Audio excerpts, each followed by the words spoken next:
ಮಾನ್ಯ ವೀಕ್ಷಕರೇ, ಅಳಿದು ಉಳಿದವರು ಕಂಡಂತೆ ಸ್ವಾಗತ ಸುಸ್ವಾಗತ. ಯಾವೆಲ್ಲ ಘಟನೆ ಯಾಕೆ ನಡೀತ ಅನ್ನೋದಕ್ಕೆ ಒಂದು ಅಂತ ಹೇಳಿದ್ರೆ ತುಂಬಾ ವಿಚಿತ್ರ ಅನ್ಸುತ್ತೆ. ಅದರಲ್ಲಿ ವಿಶೇಷವಾಗಿ ಮೊನ್ನೆ ನಡೆದಂತ ಒಂದು ದುರ್ಘಟನೆ ದಕ್ಷಿಣ ಕನ್ನಡ ಜಿಲ್ಲೆಯಲ್ಲಿ. ಅದರಲ್ಲಿ 52 ವರ್ಷದ ತಿಮ್ಮಪ್ಪ ಅನ್ನುವಂತ ವ್ಯಕ್ತಿ, 45 ವರ್ಷದ ಜಯಂತಿ ಅನ್ನುವಂಥವ್ರು ತಮ್ಮ ಮನೆಯಲ್ಲೇ ತಾವು ಭೀಕರವಾಗಿ ದಾರುಣವಾಗಿ ಬಲಿಯಾಗ್ತಾರೆ.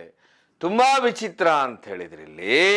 ಇವರಿಗೆ ಮದುವೆ ಆಗಿ 16 ವರ್ಷ ಆಗಿರುತ್ತೆ. ಯಾಕಂತ ಹೇಳಿದ್ರೆ ನಾನು ಮೊದಲೇ ಹೇಳಿದೆ, ಇಲ್ಲಿ ವಯಸ್ಸು 52 ಹಾಗೆ 45 ಅಂತ ಹೇಳಿ. 16 ವರ್ಷದಿಂದ ಇವ್ರಿಗೆ ಮಕ್ಕಳಾಗಿರೋದಿಲ್ಲ. ಇದಾಗ್ಲೇನೆ ಅಂತ ಹೇಳಿದ್ರೆ ಅವರ ಹೆಂಡತಿ 45ನೇ ವರ್ಷಕ್ಕೆ ಗರ್ಭಿಣಿಯಾಗಿರ್ತಾರೆ ಜಯಂತಿ ಅವರು. ಹೀಗಾಗಿ ಇವರು ಈಗ ಮುಂದಿನ ತಿಂಗಳು 2ನೇ ತಾರೀಕಿಗೆ ಸೀಮಂತ ಮಾಡುವಂತ ಖುಷಿ ಸಂಭ್ರಮಾಚರಣೆಯಲ್ಲಿರ್ತಾರೆ. ಇದರ ಮಧ್ಯಾಹ್ನ ಬಲಿಯಾಗ್ತಾರೆ ಅಂದ ಕೂಡಲೇನೆ ಮನುಷ್ಯನಿಗೆ ಮುಂಗೋಪ ಮತ್ತೆ ದುಡುಕು ಸ್ವಭಾವ ಇದ್ರೆ ಏನಾಗುತ್ತೆ ಅನ್ನೋದಕ್ಕೆ ಈ ಕಥೆನೇ ನಮಗೆ ಉದಾಹರಣೆ ಆಗುತ್ತೆ. ಯಾಕಂತ ಹೇಳಿದ್ರೆ ಯಾಕೆ ಬಲಿಯಾದ್ರು, ಜಯಂತಿ ಅವರ ಡೆಡ್ ಬಾಡಿ ಬೆಡ್ ಮೇಲೆ ಬಿದ್ದಿರುತ್ತೆ. ಹಾಗೆ ಅವರ ಪತಿ ತಿಮ್ಮಪ್ಪನವರ ಡೆಡ್ ಬಾಡಿ ನೋಡಿದ್ರೆ ಆತ್ಮಹತ್ಯೆ ಮಾಡ್ಕೊಂಡಿದ್ದಂತ ಸ್ಥಿತಿ. ಅಂದ್ರೆ ಏನು ಮನೆಯ ಕಿಚನ್ ಇದೆ ಅಂದ್ರೆ ಅದು ಹಂಚಿನ ಮನೆ. ಹೀಗಾಗಿ ಅಲ್ಲಿ ಕೆಳಗೆ ಈ ಕಟ್ಟಿಗೆ ಬಾರ್ಗಳಿರ್ತವೆ, ಅಲ್ಲಿ ಹ್ಯಾಂಗಿಂಗ್ ಮಾಡ್ಕೊಂಡಿರೋ ರೀತಿಯಲ್ಲಿ ಇರುತ್ತೆ. ಹಾಗಾದ್ರೆ ಈ ಘಟನೆ ಏನಾಯ್ತು, ಎಲ್ಲಿ ನಡೀತು ಅಂತ ನೋಡ್ತಾ ಹೋದ್ರೆ ಈ ಘಟನೆ ನಡೆಯುವಂತದ್ದು ಬಂಟ್ವಾಳದ ನಾವೂರು ಗ್ರಾಮದ ಬಡಗುಂಡಿ ಭಾಗದಲ್ಲಿ ಇದು ನಡೆಯುತ್ತೆ ಈ ಘಟನೆ ಅಂತ ಹೇಳಿದ್ರೆ. ಇಲ್ಲಿ ಏನು ಜಯಂತಿ ಅವರ ಮನೆ ಇರುತ್ತೆ ಅಂದ್ರೆ ಜಯಂತಿ ಅವರ ತಂದೆ ತಾಯಿ ಕಟ್ಟಿಸಿದಂತ ಅವ್ರದ್ದು ಮನೆ ಇರುತ್ತೆ. ಇದೇ ಮನೆಯಲ್ಲಿ ಈ ಗಂಡ ಹೆಂಡತಿ ವಾಸವಾಗಿರ್ತಾರೆ. ಈ ತಿಮ್ಮಪ್ಪನವರು ಏನ್ ಕೆಲಸ ಮಾಡ್ಕೊಂಡಿದ್ರು ಅಂತ ನೋಡ್ತಾ ಹೋದ್ರೆ ಇವರು ಸಜಿಪಾ ಮೂಡದ ಮಿತ್ತೆ ಮಜಲ್ನವರು.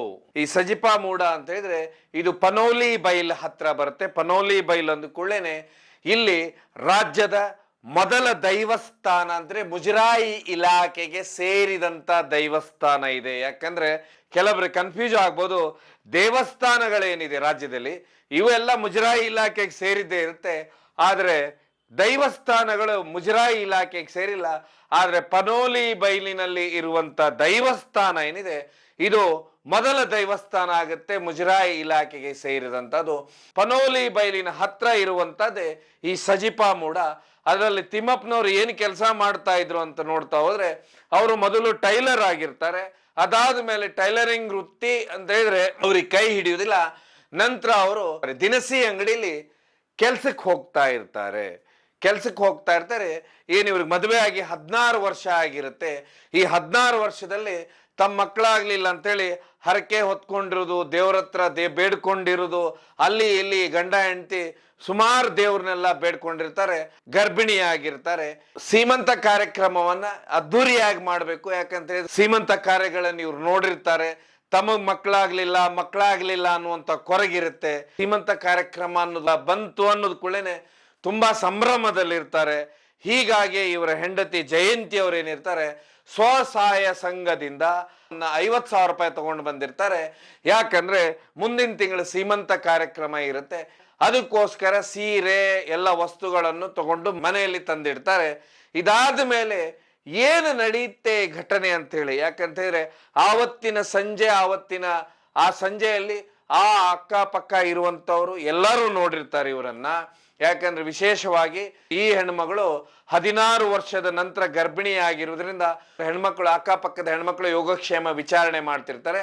ಹೀಗಾಗಿ ಅವತ್ತು ಅವ್ರನ್ನ ಸಂಜೆನೂ ನೋಡಿರ್ತಾರೆ, ಅವ್ರು ಆ ಮನೆಯಲ್ಲಿ ಮಾತಾಡ್ಸಿರ್ತಾರೆ. ಆದ್ರೆ ರಾತ್ರಿ ಏನಾಗುತ್ತೆ ಅನ್ನುವಂಥದ್ದೇ ಗೊತ್ತಾಗುದಿಲ್ಲ. ಯಾಕಂತ ಹೇಳಿದ್ರೆ ಇಲ್ಲಿ ಬರುವಂತದ್ದಂತ ಹೇಳಿದ್ರೆ ತಿಮ್ಮಪ್ಪ ಅನ್ನುವಂತ ವ್ಯಕ್ತಿ ಏನಿದ್ದಾರೆ ಇವ್ರಿಗೆ ಸ್ವಲ್ಪ ಮುಂಗೋಪ ಇದೆ. ಆ ಮುಂಗೋಪದಲ್ಲಿ ಯಾವುದೋ ವಿಷಯದಲ್ಲಿ ಇಲ್ಲಿ ಜಗಳ ಆಗಿದೆ. ಜಗಳ ಆದ ಕೂಡಲೇ ಏನಾಗಿದೆ, ನೇರವಾಗಿ ಮುಂಗೋಪಕ್ಕೆ ಮುಂಗೋಪ ಅಂದ್ರೆ ಈ ಸಿಟ್ಟು ಬರುವಂತವ್ರು ಯಾರಿರ್ತಾರೆ, ಈ ರೀತಿ ವ್ಯಕ್ತಿಗಳು ಏನ ಮಾಡ್ಬಿಡ್ತಾರೆ, ಸಡನ್ ಹೋಗಿ ಯಾರ ಮೇಲಾದ್ರೂ ಕೈ ಎತ್ತಾರೆ. ಅದೇ ರೀತಿನೇ ಏನು ಜಯಂತಿ ಅವ್ರ ಮೇಲೆ ಕೈ ಎತ್ತಿರ್ಬೋದು. ಅದಾಗ್ಲೇನೆ ಅವ್ರಿಗೆ 45 ವರ್ಷ, ಆಗ ಅವ್ರ ಗರ್ಭಿಣಿ. ಹೀಗಾಗಿ ಅಲ್ಲಿ ಹೆಚ್ಚು ಕಡಿಮೆ ಆಗಿರ್ಬೋದು. ಇಲ್ಲಿ ಬಂದಿರುವಂತದಂದ್ರೆ ಕತ್ತು ಹಿಚಿಗೆ, ಅದಾದ ಮೇಲೆ ಏನು ದಿಂಬಿರುತ್ತೆ ಅದನ್ನ ಮುಖದ ಮೇಲೆ ಇಡಲಾಗಿದೆ ಅನ್ನುವಂಥದ್ದು. ಅವಾಗ ಇದು ಘಟನೆ ಆಗತ್ತೆ. ನಂತರ ಯಾವಾಗ ಆ ಸಿಟ್ಟಲ್ಲಿ ಮುಂಗೋಪದಲ್ಲಿ ಇದೆಲ್ಲ ನಡೆದು ಹೋಗ್ಬಿಡುತ್ತೆ, ಆಗ ಆ ವ್ಯಕ್ತಿಗೆ ಪಶ್ಚಾತ್ತಾಪ ಆಗಿದೆ.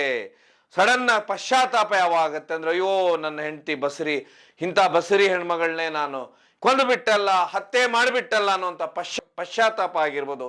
ಹೀಗಾಗಿ ಏನ್ ಮಾಡ್ಬಿಡ್ತಾರೆ, ತಮ್ಮ ಮನೆ ಅಂದ್ರೆ ಕಿಚನ್ ಏನಿರುತ್ತೆ ಅಂದ್ರೆ ಅದು ಹಂಚಿನ ಮನೆ. ಹಂಚಿನ ಮನೆಯಲ್ಲಿ ಅಂದ್ರೆ ಮೇಲೆ ಏನಿರುತ್ತೆ ಅಂದ್ರೆ ಈ ಕಟ್ಟಿಗೆ ಮರವನ್ನ ಜೋಡಿಸಿರ್ತಾರೆ. ಆ ಮರಕ್ಕೆ ಹೋಗಿ ಹ್ಯಾಂಗ್ ಮಾಡಿದ ಸ್ಥಿತಿಯಲ್ಲಿ ಆತ್ಮಹತ್ಯೆ ಮಾಡಿಕೊಂಡಿರುವಂತ ಸ್ಥಿತಿ ಅಲ್ಲಿ ಇರುತ್ತೆ. ಅದಾದ್ಮೇಲೆ ಅವರ ಏನು ಮಡದಿಯವರು ಇರ್ತಾರೆ, ಬೆಡ್ ಮೇಲೆ ಮಲಗಿರ್ತಾರೆ, ಅದೇ ಪೊಸಿಷನ್ ಅಲ್ಲೇ ಅವರು ಪ್ರಾಣವನ್ನ ಬಿಟ್ಟಿರ್ತಾರೆ. ಪ್ರಾಣ ಬಿಟ್ಟಿರುವಂತ ಚಿತ್ರಣ ಹೀಗಿದೆ.